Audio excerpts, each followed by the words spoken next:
السلام علیکم دوستو، ویلکم ٹو اندر ولاگ۔ آج ہم کھڑے ہیں جبل نور پہ۔ یہ مکہ مکرمہ کے مشرق میں 4.5 کلومیٹر کے فاصلے پر واقع پہاڑ جس کا نام جبل نور ہے۔ اس میں ایک غار ہے جس کا نام غار ہرا ہے۔ ہمارے پیارے نبی حضرت محمد صلی اللہ علیہ وآلہ وسلم یہاں عبادت کی غرض سے آیا کرتے تھے اور یہاں پر ہی قرآن پاک کی پہلی آیت نازل ہوئی۔ ہمارے پیارے نبی اعلان نبوت سے قبل اسی غار ہرا میں ذکر و فکر اور عبادت میں مشغول رہا کرتے تھے۔ غار ہرا کو خاص کرنے کی وجہ امام احمد فرماتے ہیں، آپ صلی اللہ علیہ وسلم نے غار ہرا کو اس لیے خاص فرمایا کہ اس غار کو دیگر غاروں پہ فضیلت حاصل ہے کیونکہ اس میں لوگوں سے دوری دل جمائی کے ساتھ عبادت اور بیت اللہ کی زیارت ہوا کرتی تھی۔ گویا غار ہرا میں آپ صلی اللہ علیہ وآلہ وسلم کے لیے 3 عبادات جمع ہو گئیں: تنہائی، عبادت اور بیت اللہ کی زیارت، جبکہ دیگر غاروں میں یہ 3 باتیں موجود نہیں تھیں۔ یہ وہ غار ہے جہاں پر پہلی وحی نازل ہوئی۔ یہ غار پہاڑ کی چوٹی پر نہیں بلکہ اس تک پہنچنے کے لیے 60 سے 70 میٹر مغرب کی جانب جانا پڑتا ہے۔ نشیب میں اتر کر پھر بلندی کی طرف جانا پڑتا ہے جہاں غار ہرا واقع ہے۔ غار پہاڑ کے اندر نہیں بلکہ اس کے پہلو میں خیمے کی شکل میں ذرا ہٹ کر ہے۔ غار کا رخ ایسا ہے کہ سارا دن سورج اس کے اندر نہیں جھانک سکتا۔ نبی کریم صلی اللہ علیہ وآلہ وسلم جب آپ 40 سال کے ہوئے تو چند دن کی خوراک ساتھ لے کر جبل نور پہ تھے اور اس غار میں عبادت اور غور و فکر فرماتے۔ ایک دن اسی طرح حضور صلی اللہ علیہ وآلہ وسلم غار ہرا میں عبادت فرما رہے تھے کہ رب ذوالجلال کے حکم سے جبرائیل علیہ السلام آپ صلی اللہ علیہ وآلہ وسلم کے پاس تشریف لائے اور کہا، کم یا محمد۔ آپ صلی اللہ علیہ وآلہ وسلم نے نظریں اٹھائیں تو اپنے سامنے ایک نورانی صورت کو کھڑے پایا۔ جبرائیل علیہ السلام نے آپ صلی اللہ علیہ وآلہ وسلم کو سینے سے لگا کر دبایا اور کہا، پڑھ۔ آپ نے فرمایا، میں پڑھا لکھا نہیں۔ جبرائیل علیہ السلام نے یہ کہا اور ہمارے نبی نے بھی دوسری مرتبہ یہی جواب دیا۔ تیسری مرتبہ جب جبرائیل علیہ السلام نے کہا، اس کا ترجمہ ہے، پڑھ اپنے رب کے نام سے جس نے پیدا کیا، جس نے انسان کو خون کے لوتھڑے سے پیدا کیا۔ پڑھ، تیرا پروردگار بہت کرم والا ہے جس نے قلم کے ذریعے علم سکھایا، جس نے انسان کو وہ سکھایا جو وہ نہیں جانتا تھا۔ تو آپ صلی اللہ علیہ وآلہ وسلم کی زبان پر یہی الفاظ جاری ہو گئے۔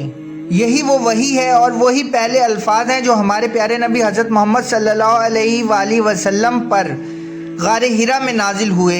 غار ہرا 4 گز لمبا اور 2 گز چوڑا ہے۔ یہ غار جبل نور میں قبلہ رخ واقع ہے۔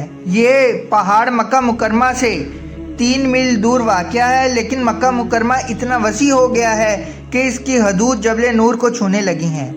آپ صلی اللہ علیہ وآلہ وسلم نے عبادت کے لیے اس جگہ کا انتخاب کیوں فرمایا؟ تو یہ بھی جان لیں کہ مکہ اس دور میں بھی مرکزی شہر کی اہمیت رکھتا تھا۔ کثیر تعداد میں لوگ حج اور عمرے کرنے یہاں آیا کرتے کیونکہ یہ عبادت سیدنا ابراہیم کے زمانے سے جاری تھی۔